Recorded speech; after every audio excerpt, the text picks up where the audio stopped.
지난밤에 많이 비가 와서 또 걱정을 했는데 또 주일은 아침에 또 이렇게 맑은 날씨와 함께 또 함께 예배 드릴 수 있어서 너무 감사한 것 같습니다. 참 농사를 지으시는 분들 그리고 집에서 밭을 이꾸시는 분들의 이야기를 들으면서 그냥 맞아 그렇다 농사가 그리고 밭을 이꾸는 것이 그런 것이지 하면서 느끼는 것 중에 하나가 이런 얘기 하잖아요. 내가 심고 키우는 건 정성을 다하고 애써도 잘 안 자라는데 그 옆에 있는 잡초는 물도 안 줘도 그리고 심지도 않아도 그렇게 잘 자란다고. 근데 믿음의 일들도 때로는 그런 것 같아요. 믿음의 일들도 신앙이라는 것이 잘 자라기 위해서는 그냥 이렇게 내가 교회 다니다 하고서는 신앙으로 턱 내려놓는다고 해서 믿음이 잘 자라는 게 아니라 그 신앙으로 인하여 믿음이 잘 자랄 수 있도록 기도의 물을, 예배의 물을, 그리고 또한 하나님의 말씀에 걸음을 잘 주어야 자라는데 그러면서도 내 인생에 그 질투와 여러 가지 미움과 그리고 세상의 욕심과 욕망과 편안하고 싶은 마음들이 잡초와 같이 매일 일어나요. 그러니 매일 우리가 마치 밭에 나가서 잡초를 뽑고 또 밭을 가꾸고 물을 주고 그리고 거기에 또 좋은 비료를 쌓는 것처럼 우리의 마음의 신앙도 늘 믿음이 잘 자라도록 하나님을 향한 마음이 잘 자라도록 날마다 믿음의 물을 주고 그게 이렇게 성경을 읽고 기도하는 이런 것들이겠죠.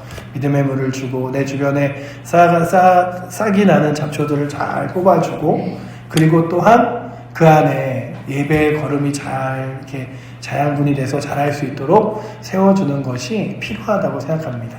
그렇다면 오늘도 이 자리에 있는 여러분들이 정말로 이 땅에서의 농사만 잘 짓고 성공하는 것이 아니라 이 땅에서의 농사도 아주 잘 지으시고요. 감사함으로 풍성한 열매 30배, 60배, 100배의 열매를 얻는 여러분들 되시기를 축복합니다. 그뿐만 아니라 여러분들 마음에 신앙의 농사도 잘 지으셔서 여러분들의 믿음도 30배, 60배, 100배의 거룩한 열매들이 맺혀지시기를 축복합니다. 늘 성경이 말하는 게 그거잖아요. 그냥 이 길가에다 뿌린 씨앗은 자라지 않는데 그 길가를 깨는 거예요. 깨고 그 길가에 있는 돌짝을 걷어내고 그 길가에서 자라는 그런 이렇게 가시덤불을 다 뽑아내고 옥토를 만들어 놓으면 그 옥토에서 이 뿌려진 말씀의 씨앗이 30배, 60배, 100배의 열매를 얻느니라 라고 말씀하시잖아요. 그러니 오늘도 우리의 심령 가운데 자꾸만 내 마음이 자갈밭 같으면 자갈을 빼시고요. 내 마음이 가시덤불이 있으면 가시덤불을 뽑으시고 내 마음이 돌짝밭 같으면 그 돌짝을 뽑으셔서라도 내 마음을 옥토로 만드셔서 그 옥토에 주의 말씀이 30배, 60배, 100배의 아름다운 열매를 맺힐 수 있기를 축복합니다. 그런데 그렇게 살아가야 되는 유대인들이 그러지 않았어요. 유대인들은요, 말로는요, 하나님 사랑합니다. 성경 말씀을 다 지키며 삽니다. 하지만 그들의 마음속에 정말로 하나님 사랑하는 마음도 성경을 믿는 마음도 없었다고 예수님이 경계하시는 거예요. 너희는 성경을 잘 안다고 말하지만 성경에 대해서 믿지도 않고 있지 않냐. 그런데요, 제가 어느 교단이라고 이야기하거나 폄하하진 않는데 예전에 어느 교수님을 만난 적이 있어요. 어느 교수님이 막 가슴을 치시면서 그런 얘기를 하시는 거예요. 어느 교단에 가면 성경을 너무 막 이렇게 분해해서 읽으면서 그 사람들이 어느 순간 예수님을 믿어야 구원받는다는 구원의 믿음조차도 없어진 사람들이 많다. 그런데 설교를 할 때는 성도들이 듣기 때문에 어쩔 수 없이 예수님 믿어야 구원받는다고 말은 하지만 마음속에서 믿음이 없다는 거예요. 그래서 너무 안타깝다. 그런데 그 목사님들을 좋은 길로 인도하는 게 성도들인데 성도들이 여러분들 예수님 안 믿어도 천국 갈 수 있습니다. 이런 얘기를 받아들이지 못하니까 그들이 예수님 믿어야 됩니다. 천국 갑니다. 이런 얘기를 하면서 그들의 믿음도 회복된다는 얘기를 들어본 적이 있습니다. 여러분들 신학교에서 신학을 잘 배운다고만 해서 믿음이 자라는 건 아닌 것 같아요. 그래서 아유 목사님은 그래도 신학교에서 막 신학교 4년, 신대원 또 3년 그리고 무슨 더 공부해서 막 10년 이상씩 공부하신 분들이니까 더 성경을 잘하시고 믿음도 좋죠. 하지만 분명한 건 더 많이 배웠다고 해서 더 믿음이 좋거나 더 많이 배웠다고 해서 더 믿음의 확신을 갖는 게 아니라 어떤 교단에서는 정말 그렇게 비슷한 공부를 하고도 뭐라고 말하냐 하면 예수님이 유일한 구원의 길이 아닙니다.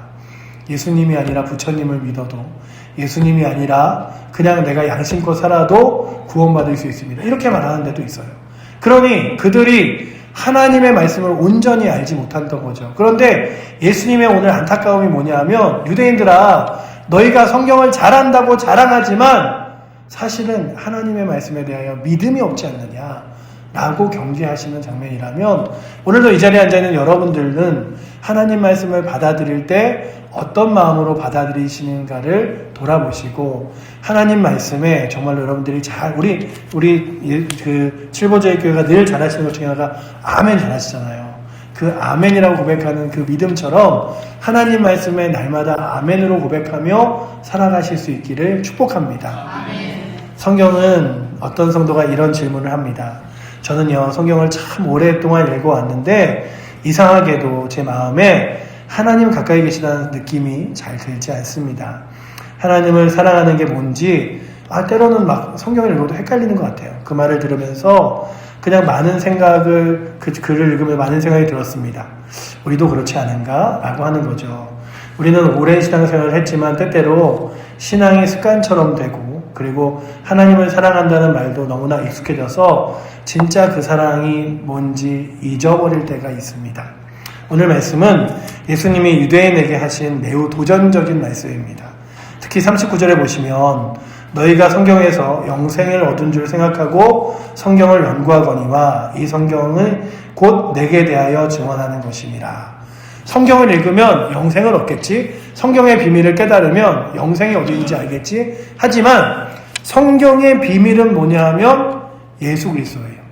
그래서 제가 한번 말씀드렸죠. 주일학교 아이들이 부르는 노래 중에 이게 있어요. 그냥 외우는 그 문구 중에 구약은 뭐에 대해서 있는 책일까요? 오실 예수님에 대하여. 예수님이 이렇게 오신대. 주일학교 애들 말로 하면 예수님이 이렇게 오신대. 우리 따라해볼까요? 예수님이 이렇게 오신대. 이게 구약이에요. 그리고 신약은 어린아이들로 말하면 뭘까요? 예수님이 오셨대. 따라해보세요. 예수님이 오셨대. 네, 예수님이 오셨대.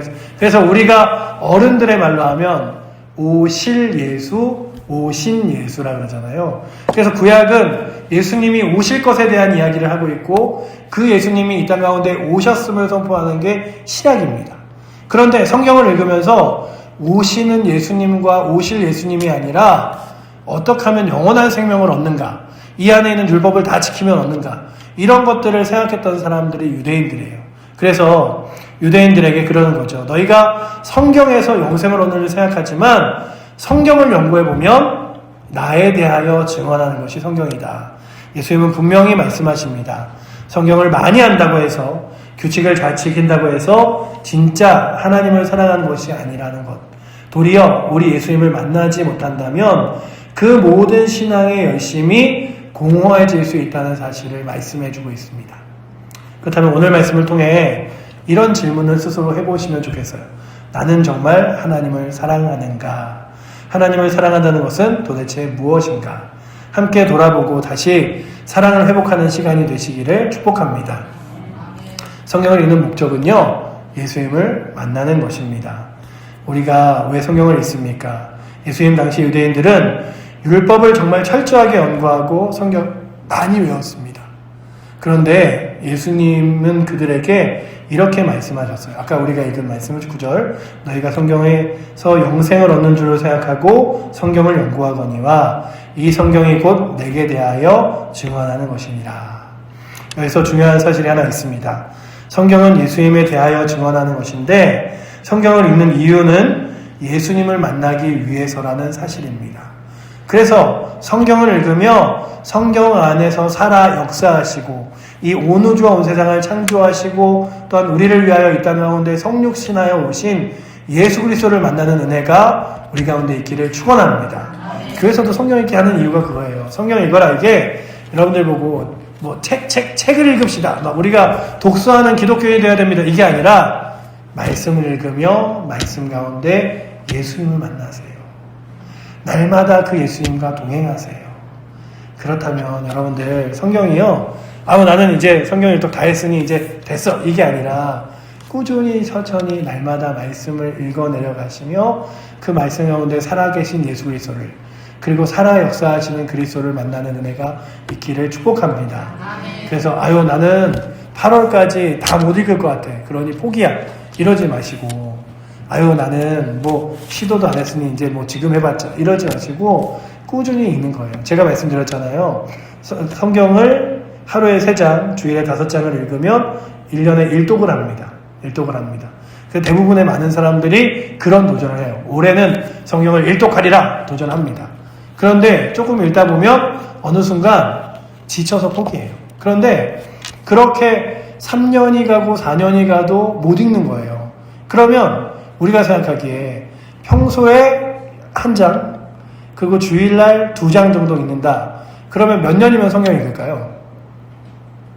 아까 하루에 3장, 주일날 5장 읽으면 1년이 걸리면 하루에 1장을 읽고 주일에 한 2장 읽으면 몇 년 정도 걸릴까요? 대략 한 3년 걸리겠죠. 3년 조금 못 걸리겠지만 3년 못 읽는 날도 있으니까 3년 걸릴 거예요. 그런데 3년에 한 번씩 성경을 읽는 사람이 많을까요? 3년 동안 한 번도 못 읽는 사람이 많을까요? 못 읽는 사람이 많겠죠. 그러니 우리가 포기하지 않고 꾸준히 하루에 1장씩만 읽으면 10년이면요 3번을 읽고 4번을 읽고요. 그리고 20년이면 6번을 읽어요. 그런데 20년의 신앙생활을 해도 한 번도 못 읽으시는 분들이 있어요. 근데 그분들의 늘 마음이 나는 목사님이 무슨 얘기를 해도 성경 안 읽을 거야. 내 마음이 하늘에 번개가 떨어져도 읽나 봐라. 이런 줄 아세요? 신년이 되면 늘 기도해요. 하나님 제가 올해는요 말씀 일독하고요. 말씀대로 살아가고요. 그래서 늘 그분들의 성경의 밑줄은 어디에만 거 있을까요? 창세기에만 열심히 태초에 하나님이 천지를 창조하시니라. 다 외울 것 같아요. 땅에 공허함에 또 흑암이 깊음 위에 있더라. 이러면서 읽는데 조금만 읽으면 하루 놓치고 이틀 놓치니까 너무 버거워지는 거예요. 그러다가 5월, 6월쯤 가면 너무 많이 쌓였는데 언제 시간 내서 쫙 읽어야지. 그러다가 이제 10월, 11월 되면은 올해도 포기야. 그러는 거예요. 그러니 그냥 하루에 1장씩 꾸준히 날마다 말씀으로 더불어 살아간다 생각하시고 꾸준히 읽어가면 그 성경이요. 먼저는 우리가 성경을 읽기 시작하지만 그 읽는 성경이 우리를 이끌기 시작하면 1장이 재밌어서 2장이 되고 2장이 재밌어서 3장이 되고 그렇게 읽다 보면 1년에 1독도 하고 2독도 하고 그렇게 되는 거예요. 그 어느 처음 믿은 성도가 참 많은 도전을 줬던 그 초신자가 있습니다. 그 초신자가 그러는 거예요. 자기가 교회를 나온 지 2달 만에 성경을 다 읽었다는 거예요. 사람들이 그걸 어떻게 읽었어요? 그랬더니 그분이 하는 얘기가 너무 재밌어서 덮을 수가 없었어요. 성경을 한번 피기 시작하면 막 읽다 보면 새벽 2시, 3시까지 되더라도 못 덮어서 그냥 읽었어요. 근데 성경이 재밌어져요. 그러니 오늘도 여러분들 말씀을 읽을 때 말씀이 부담이 아니라 예수님 만나는 시간이다 생각하고 내가 오늘 이만큼 분량 읽어야 8월까지 일독한다 이런 마음이 아니라 날마다 예수님 만난다 생각하고 꾸준히 조금씩이라도 읽고 도전하는 은혜가 있기를 축복합니다. 그래서 제가 도장 찍어드리는 거예요. 참 잘했어요. 도장 찍어드리는 게요. 여러분들 숙제검사한다 이게 아니라 주님이 얼마나 기뻐하실까 이런 찍어드리는 거니까 그런 거 있잖아요. 나는 몇 장 읽지도 않아서 갖고 와서 꽂아봤자 부끄럽게 그러지 마시고요. 그냥 내시고 참 잘했어요. 도장도 받으시고 그러시길 원합니다. 근데 유대인들이 그랬어요. 예수님을 만나기 위해 읽는 성경인데 예수님을 만나려고 마음 먹지 않았기 때문에 어려웠던 거예요. 그래서 어떤 사람은 이런 얘기를 합니다. 저는요 성경을 이해하려고 노력하는데 너무 어렵고 재미가 없습니다. 사실 저도 중고등학교 때 졸면서 성경을 읽었던 기억이 있습니다. 그런데 성경을 하나님 말씀으로 예수님이 내게 하고 싶은 이야기로 받아들이는 순간 이전과 완전 다르게 성경을 읽기 시작했습니다. 그러니 성경을 읽으면서요, 내가 이 내용을 기억한다 이게 아니라 하나님이 오늘은 또 나에게 무슨 말씀을 해주고 싶으실까? 하나님이 오늘도 나에게 무슨 사랑을 전해주고 싶으실까? 이런 마음으로 말씀을 읽으시는 은혜가 있기를 축복합니다. 성경은요, 예수님을 알게 하는 거울이고 문입니다. 예수님을 사랑하게 될 때 성경은 우리에게 살아있는 말씀이 됩니다. 유명한 목회자인 토저라는 분이 있어요. 그분이 이런 얘기를 했습니다. 성경은 우리를 예수님께로 인도하기 위한 도구입니다. 성경을 읽다가 예수님을 만나지 못했다면 성경을 잘못 읽은 것입니다. 그러니 성경 가운데서 살아계신 예수님을 만나야겠죠. 하나님을 사랑하는 것은 내가 성경을 읽을 때 예수님의 사랑을 느끼고 예수님과 동행하는 삶을 살아가는 것입니다. 그렇다면 하나님을 사랑한다는 것이 지식이 아니라는 사실을 성경이 말해주고 있는 거예요. 41절, 42절은 이렇게 이야기하죠. 보시면 우리 함께 41절, 42절 함께 읽겠습니다. 나는 사람에게서 영광을 취하지 아니하노라. 다만 하나님을 사랑하는 것이 너희 속에 없음을 알았노라. 아멘. 당시 유대인들은 율법을 잘 지키고 성경을 연구했지만 정작 하나님을 사랑하는 마음은 없었습니다. 누가 성경을 잘 아나였어요. 잘 아나.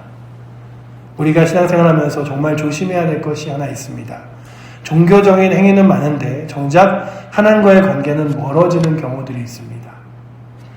이렇게 정작 하나님과의 관계가 멀어지지 않도록 잘 붙드셔야 돼요. 예전에 어느 권사님이 이런 얘기를 하셨어요. 목사님, 저는 주일이면 꼭 교회 오고 헌금도 드리고 식당 봉사도 합니다. 그런데 어느 날 내가 왜 이걸 하고 사는지, 정말 하나님을 사랑해서 하는 것인지 그냥 해야 되니까 하는 것인지 생각해 보게 되었습니다. 이 말씀을 듣고 저도 그런가? 나도 정말 이걸 왜 내가 열심히 설교 준비하고 예배를 드리는지 한번 생각해 본 적이 있습니다. 우리는 신앙생활을 하다 보면 의무감에 사로잡힐 때가 있습니다. 해야 되니까. 하나님이 원하시는 것은 의무감이 아니라 우리의 마음인 줄 믿습니다. 율법의 조문의 규칙이 아니라는 거죠. 안식일을 거룩히 지켜라 라고 해서 지키는 게 아니에요. 제가요, 안식교나 이런 분들을 막 이렇게 그냥 이단이라고 하는 이들을 늘 마음으로 생각하기에 참 안타깝고 불쌍한데, 대부분 이단에 빠지시는 분들이 우리가 생각하기에 막 뿔 달리고 막 고집스럽고 이런 사람들 할 것 같지만 착한 사람들, 남 얘기에 거절 못하는 사람들, 그리고 또한 이렇게 잘 싫다는 얘기 못하는 분들이 더 많이 이단에 빠져요. 그래서 더 안타까운 거예요. 그런데 안식교에 가면요, 고기 먹지 마라, 안식일을 지켜라, 뭐 해라, 율법을 막 다 지키게 해요. 왜냐하면 예수 그리스도를 만나는 것보다 그 법칙이 더 중요하다고 여기기 때문입니다. 그런데 우리가 신앙생활 하다 보면 이 율법 조문 규칙이 아니라 하나님과의 살아있는 사랑의 관계가 믿음의 삶임을 알게 됩니다. 그러니 날마다 더불어 주님과 어떤 관계를 갖는가. 눈을 떴을 때 그냥 교회에서 기도하라 그랬지, 기도해야지, 의무로 기도하는 게 아니라 하나님, 오늘도 저의 삶에 함께하여 주시고 제가 오늘도 제 힘으로 이길 수 없는 일들을 잘 이기면서 또한 양보하면서 감사하면서 지내게 해주세요. 하나님, 저와 오늘도 동행해 주세요. 이거 사랑하는 마음으로 하는 거죠. 의무감으로 내가 이 기도문 읽어야 되니까 이렇게 읽는다, 이렇게 되는 건 아니잖아요. 그렇다면 믿음의 삶도 의무가 아니라 감사함과 주님 사랑하는 관계로 걸어갈 수 있는 은혜가 오늘도 이 자리에 있는 여러분들과 제가 되기를 원합니다. 예수님은 이렇게 말씀하셨습니다. 유대인들에게 너희 속에 하나님을 사랑하는 것이 없다고 하셨습니다. 이 말은 우리에게도 도전이 됩니다. 내 마음에 하나님을 사랑하는 불꽃이 살아있는지, 아니면 습관처럼 신앙생활을 하는지 오늘 말씀 앞에서 돌아보는 거죠. 예수님이 유대인들을 향해서 책망하셨는데 유대인들은 그렇게 생각하지 않았어요. 율법을 지키는 것이 곧 하나님을 사랑하는 거라고 생각했어요. 그러나 그들의 마음 가운데 하나님을 사랑하는 마음들은 없어진 채 율법만 지키는 것을 자랑스럽게 여겼어요. 하나님, 제가 이렇게 율법 잘 지키니까 저 인정받아도 하나님께서 저 칭찬하셔도 되는 거 아닙니까? 라는 마음이 있었지 사랑하는 마음이 없었던 거예요. 그러니 오늘도 우리의 말씀 앞에서 한번 생각해 보는 거죠. 한 부부가 있었습니다. 결혼한 지 30년이 넘었는데 남편은 늘 아내에게 이렇게 말합니다. 여보, 내가 매일같이 살고 돈 벌어오고 집안일도 돕잖아. 그게 사랑이지 뭘 더 바래? 아내가 조용히 대답합니다. 당신 나에게 사랑한다는 말 한 적이 도대체 언제입니까? 글쎄, 결혼식 때 말했잖아. 그때 이후로 난 바뀐 게 없어. 아내는 이렇게 말합니다. 나랑 대화 좀 하자고, 그리고 내 눈을 좀 바라봐 달라고, 내게 관심 좀 가져달라고 말했지만 당신은 늘 그냥 내가 돈 벌어오고 내가 가정을 위해 시작하니 생활하니 그게 사랑이다 라고 말했지만 고백이 있어야 되는 거잖아요. 그리고 관계가 있어야 되고, 그렇다면 오늘도 우리가 그런 거죠. 주님, 제가요 예배 안 빠졌잖아요. 헌금도 다 드렸잖아요. 봉사도 하잖아요. 그게 주님 사랑하는 거죠 라고 말할 때 너 나랑 조용히 앉아서 대화해 본 적이 언제니? 나에게 너의 힘겨움을 말해 본 적이 언제니? 나한테 사랑한다고 말해준 적이 언제니? 라고 물어보시면 여러분들 무엇이라 대답하겠습니까? 하나님과의 관계가 바로 그런 것입니다. 우리가 주일에 예배에 나오고 교회에 봉사하고 헌금하는 것 그 자체로도 귀하죠. 하나님이 우리와의 그러나 그것으로 끝이 아니라 사랑의 대화를 원하십니다. 우리의 마음과 시선을 하나님을 바라보길 원하십니다. 그 찬양 가운데 시선이라는 찬양이 있어요. 나의 시선을 주님께 맡기고, 이런 찬양인데요. 그 찬양을 지으신 이가 김명선이라는 전도사님이세요. 근데 그분이 남편이 자기를 너무 잘해줬대요. 근데 그 남편이 너무 일찍 이 세상을 떠났어요. 암으로. 그리고 나서 가장 절망적일 때, 하나님, 저한테 이럴 수 있습니까? 저에게 정말 세상에 둘도 없는 그런 사랑하는 사람, 저를 귀하게 여기는 사람을 만나게 해놓고 이렇게 금방 뺏어가시니 너무 힘듭니다. 이럴 때에 기도하고 억울해하다가 하나님께서 자신의 마음에 든 게 너의 시선을 주님께 맡겨봐라. 너의 시선을 주님에 바라봐라. 주님이 너를 향해 위로해주고 도와주고 있지 않냐. 그런 가사예요. 그런데 오늘도 우리의 시선이, 우리의 마음과 시선이 하나님을 향하길 원합니다. 그러면 여러분들이 깨달을 수 있는 게 주님이 나를 지금도 사랑하시고 함께하고 계시구나. 그래서 여러분들 삶에서 문제와 어려움들 앞에만 시선을 두고 살아가는 게 아니라, 예전에 그런 얘기 들어보셨죠? 어떤 아이가요, 길을 가다가 100원짜리 하나를 주웠대요. 그리고 얘가 땅바닥에 100원짜리가 떨어져 있네?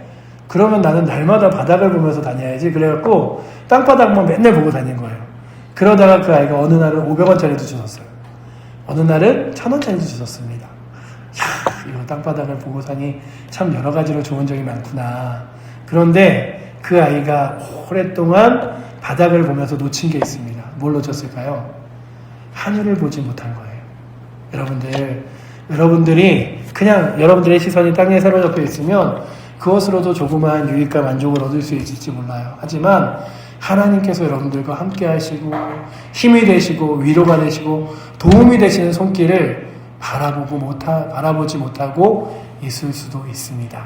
그러니 여러분들 그냥 1000원짜리, 500원짜리 거기에 매몰되어 100원, 500원의 바닥만 보고 살아가는 것이 아니라 이 온 우주보다 크신 하나님의 사랑을 바라보며 날마다 사랑하실 수 있기를 축복합니다.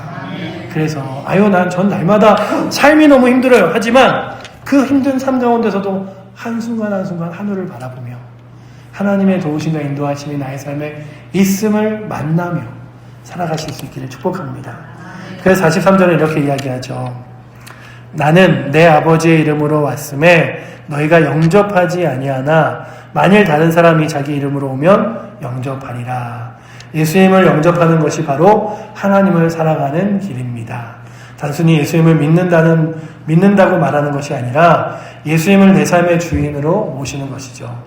어떤 믿음의 사람이 고민이 있었습니다. 신앙생활 하면서 마음이 식어지고 예배가 습관처럼 느껴질 때 예수님, 저 정말 주님을 사랑하는지 모르겠어요. 다시 한번 제 마음에 찾아와 주세요라고 간절히 기도했다고 합니다. 그리고 조용히 예수님께 묵상하는데 가슴이 뜨거워지고 처음 예수님을 만났을 때의 감격이 다시 살아났다고 합니다. 그러니 여러분들 믿음의 삶의 봉사도 섬김도 헌신도 너무 중요해요. 그렇지만 주님을 날마다 더 깊이 바라보는 것이 먼저임을 기억하시고 주 앞에 나아가시기를 축복합니다. 하나님을 사랑하는 것은 예수님을 다시 내 마음에 초대하는 것입니다.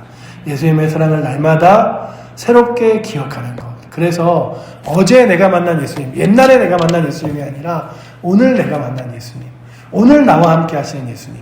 그래서 C.S. 루이스는 이런 얘기를 했어요. 하나님의 사랑하는 것은 마치 매일 새로이 사랑을 결단하는 연습과 같다. 그러니 어제 주님이 저요 한 10년 전에 예수님이 얼마나 저를 사랑하는지 깨달아서 그때부터 교회 다니기 시작했어요. 그러니까 끝이 아니라 오늘도 주님이 저를 너무나 사랑하신다는 사실을 알고 있습니다. 오늘도 주님이 사랑 때문에 저는 살아갑니다. 그런 고백이 오늘도 이 자리에 앉아있는 여러분들과 저에게 있기를 축원합니다. 사람의 영광이 아닌 하나님의 영광을 구하며 살아가실 수 있기를 원합니다.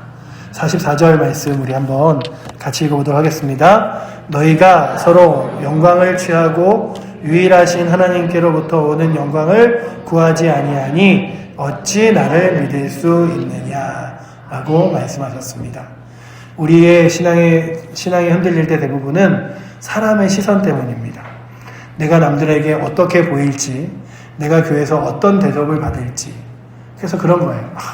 막 이럴 때 혹시 없으세요? 저 옛날에는 그럴 때가 있었어요. 막 혼자 손을 들고 찬양하고 싶은데 아무도 손을 안 드는데 나 혼자 들면 좀 부끄러운데, 그래서 든 것도 아니고 안 든 것도 아닌 요 정도에서 이렇게 막 있는 부끄러운 거예요. 어떨 때는 다 같이 일어나서 찬양하시죠. 그러면 마음속으로 일어나야지 하면서도 아무도 안 일어나는데 나 혼자 일어나서 그러다가 한두 명 일어나면 이때다 그러면 일어나는 때 있잖아요.